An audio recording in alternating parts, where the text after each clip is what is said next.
Olá, eu sou a professora Carla Aiden. Sejam muito bem-vindos a mais uma aula de ciências. E o que teremos na aula de hoje? Aula 21, revisão. Então, separe seu material, preste atenção no que será dito e vamos à nossa aula.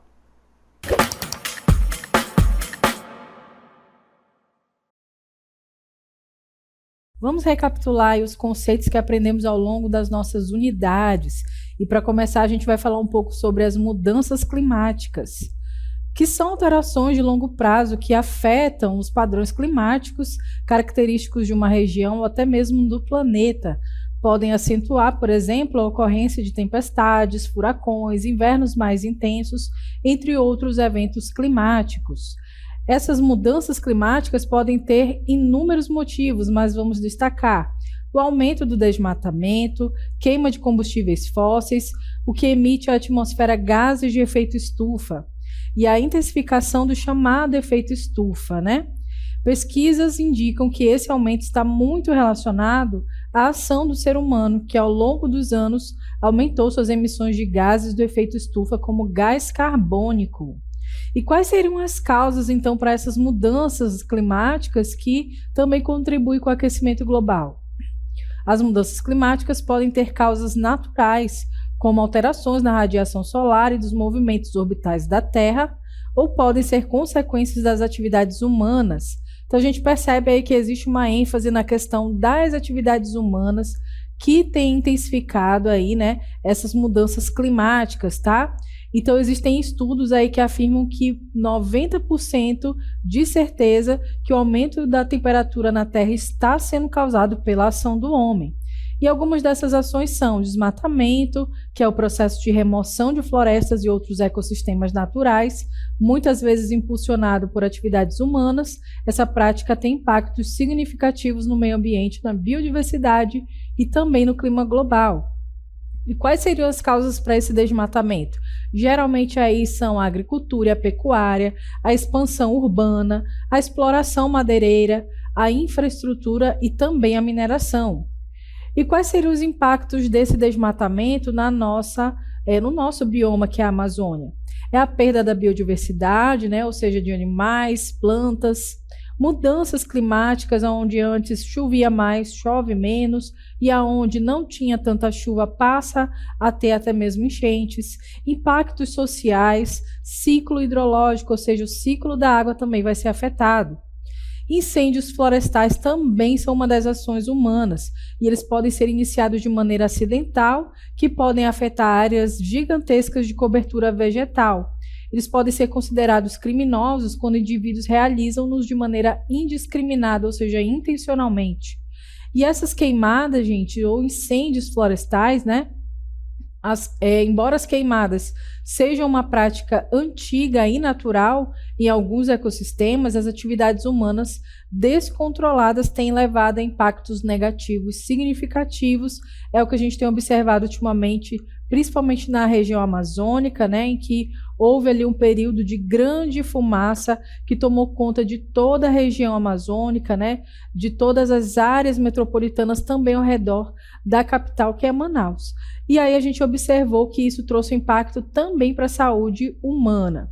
E aí o que a gente se pergunta, né, o que podemos fazer diante desse cenário? Será que é possível mudar? Eu trouxe aí uma frase para a gente relembrar sobre isso, olha. Ações para reverter os impactos ambientais.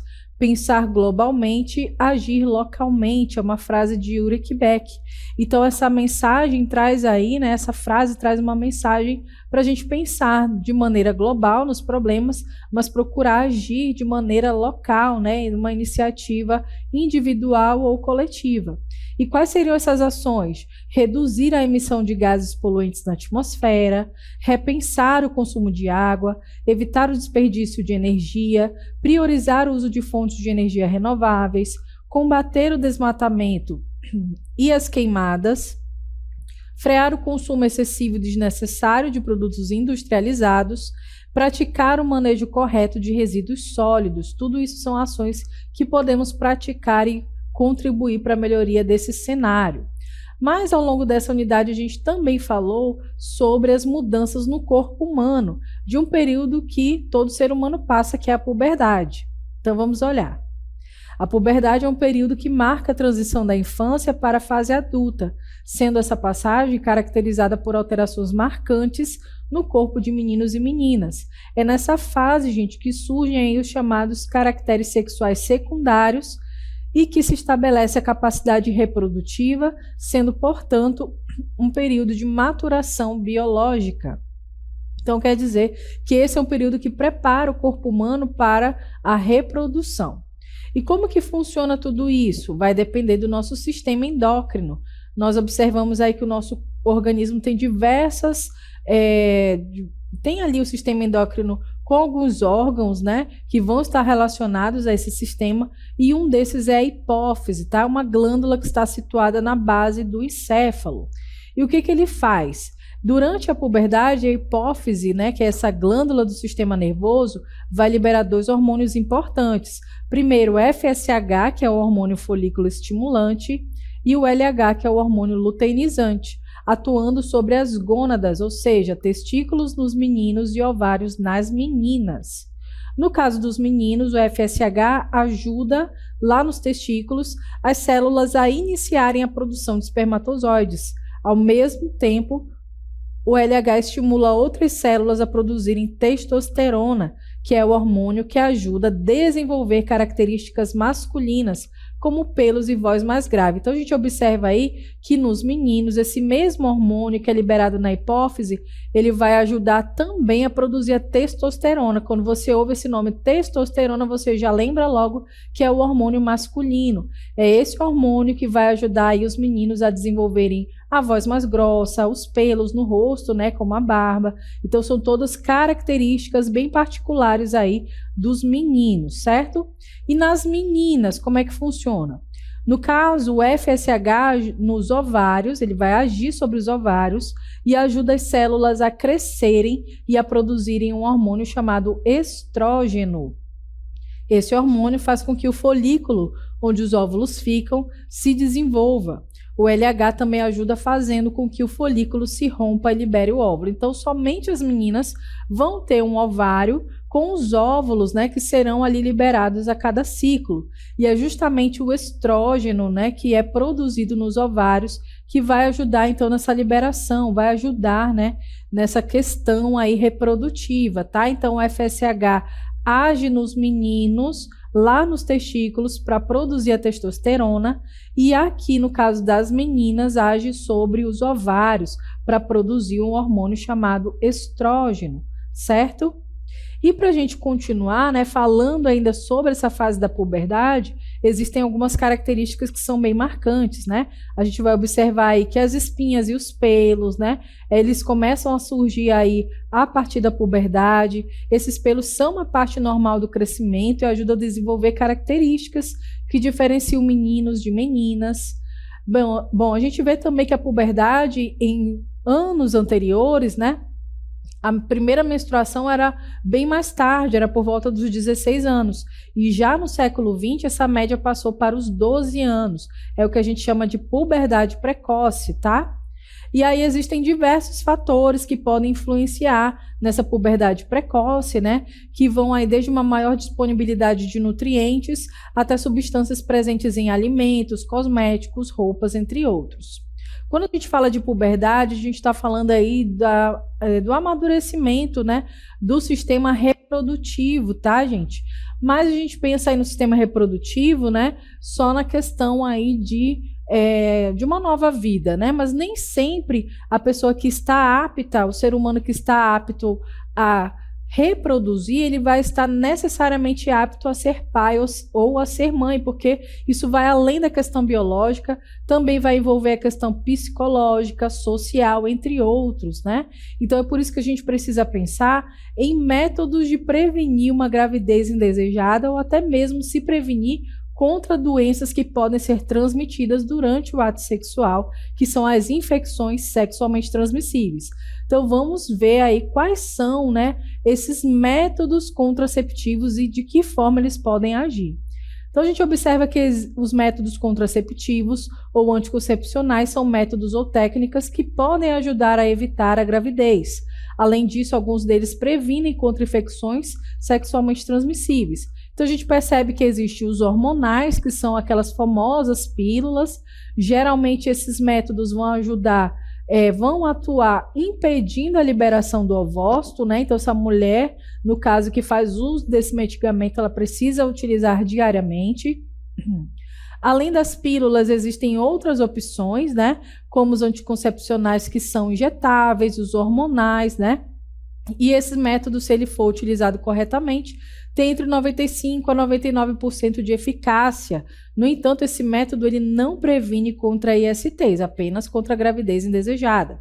As pílulas geralmente vêm em cartelas, né, com 21 comprimidos, que é possível tomar diariamente, e após os 7 dias suspende-se e depois retoma o uso de uma nova cartela.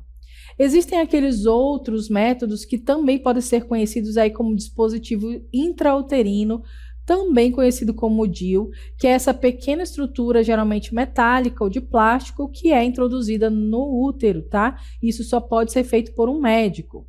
Outro dispositivo é o diafragma, que é considerado um dispositivo de barreira.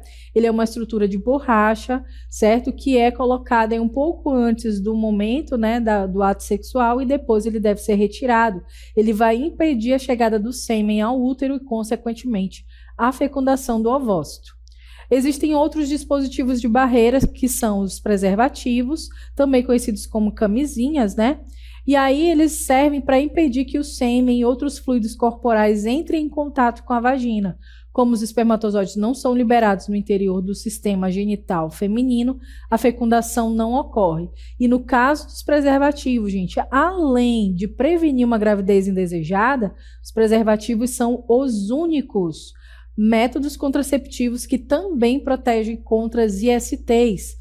Isso porque impede o contato direto com os órgãos genitais, barrando, consequentemente, a troca de fluidos corporais entre os parceiros, tá? Então, esse é o único método que previne contra a gravidez e contra ISTs. Existem outros métodos, como, por exemplo, os métodos cirúrgicos, que são conhecidos como vasectomia e laqueadura. São métodos contraceptivos feitos em indivíduos do sexo masculino e feminino, respectivamente. No caso da vasectomia, o corte é feito nos ductos deferentes, e aí eles são amarrados, cauterizados e impedem, né, que os espermatozoides produzidos nos testículos cheguem à uretra. Já na laqueadura, também chamada de ligação tubária, as tubas são cortadas, amarradas ou cauterizadas e fechadas com grampos, e aí impede o encontro do espermatozoide com o ovócito. De maneira geral, esses métodos eles são considerados assim irreversíveis, né, porque são cirúrgicos, incapacitando a reprodução no ato sexual. Portanto, geralmente são indicados, né, para pessoas que têm pelo menos 2 filhos, que sejam maiores de 25 anos de idade, ou seja, já estão realmente cientes, né, de que não querem mais ter uma nova gestação, terem mais filhos. Existem ainda outros métodos que são considerados comportamentais. Quais são eles? O coito interrompido e também a tabelinha, tá? Por que eles são comportamentais? Porque eles são falhos, eles dependem aí da avaliação, né? De, por exemplo, no caso da tabelinha, saber qual é o dia fértil. Às vezes funciona, mas na maioria das vezes ele pode falhar, porque nem sempre, né, durante os meses aí seguintes, a pessoa tem a certeza de que aquele realmente é o dia fértil, né, que pode ser alterado. Ambos os métodos são ineficientes em contracepção e ainda por cima na prevenção de ISTs.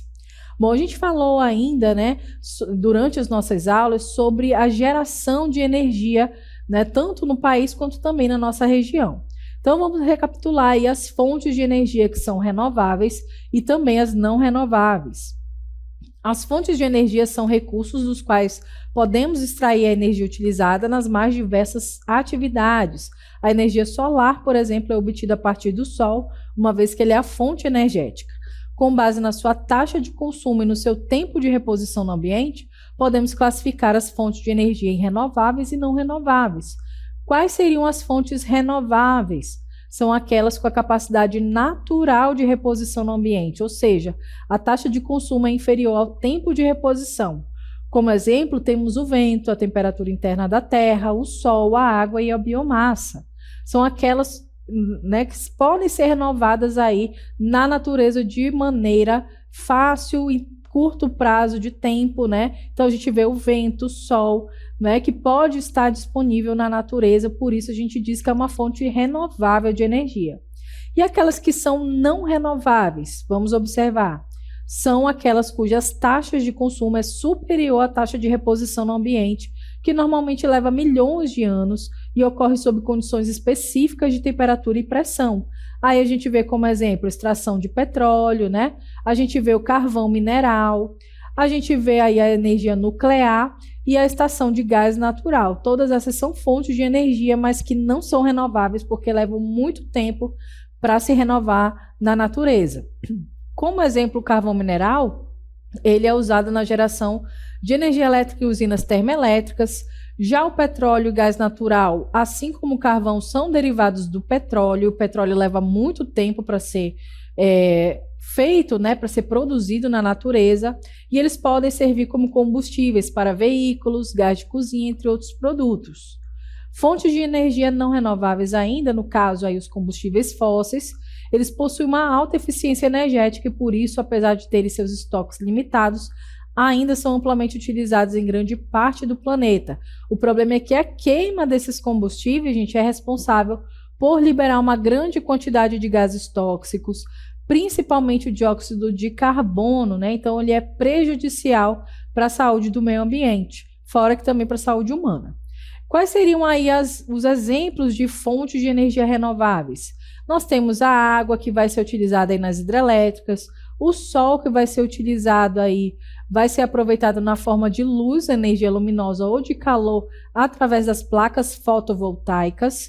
O vento também vai ser utilizado nas usinas eólicas, então o vento vai provocar a rotação das hélices, vai gerar energia elétrica. A biomassa, né, que também é utilizada para a produção de biocombustíveis, como o etanol.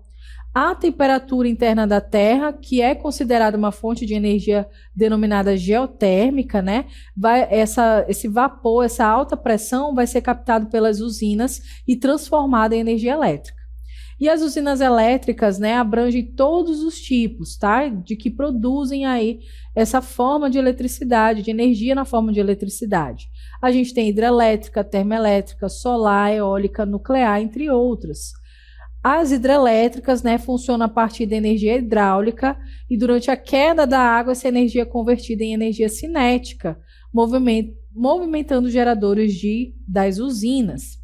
E a gente vê que houve ali uma transformação na matriz elétrica do Brasil, né, do nosso país. A gente observou um aumento aí de outras fontes de energia, como no caso as termoelétricas, a solar, a eólica e uma diminuição das hidrelétricas. As usinas termoelétricas são instalações que geram eletricidade a partir da conversão de energia térmica em energia elétrica. Vão utilizar aí combustíveis fósseis como carvão, gás natural e óleo e também biomassa, né, para gerar calor. Então, o que vai acontecer lá dentro? A rotação das turbinas aciona geradores que convertem energia mecânica em energia elétrica. A gente viu ainda sobre as usinas eólicas, que são uma fonte de energia renovável, que utiliza energia cinética pela força dos ventos para gerar eletricidade. Então, essas hélices se movimentam e geram energia. E as usinas solares, elas são uma fonte, né? Elas vão utilizar a energia solar, que é uma fonte de energia renovável, utiliza a radiação do sol para gerar eletricidade e calor, né? Esses painéis aí que a gente está vendo, que são os fotovoltaicos, convertem a luz solar diretamente em eletricidade. E a gente viu ainda sobre as usinas nucleares. A usina nuclear utiliza a energia que é produzida pela fissão dos átomos de urânio para aquecer grandes massas de água e mover as turbinas dos geradores, assim como fazem as usinas termoelétricas.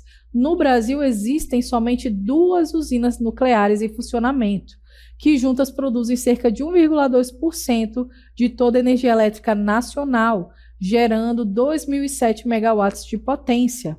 Ambas essas usinas se encontram no estado do Rio de Janeiro, em Angra dos Reis, e uma terceira unidade, Angra 3, está sendo aí construída e deverá ter uma potência de aproximadamente 1.350 megawatts. Muito bem, a gente recapitulou aí os principais conceitos das nossas unidades. Eu espero que você tenha compreendido. Até uma próxima.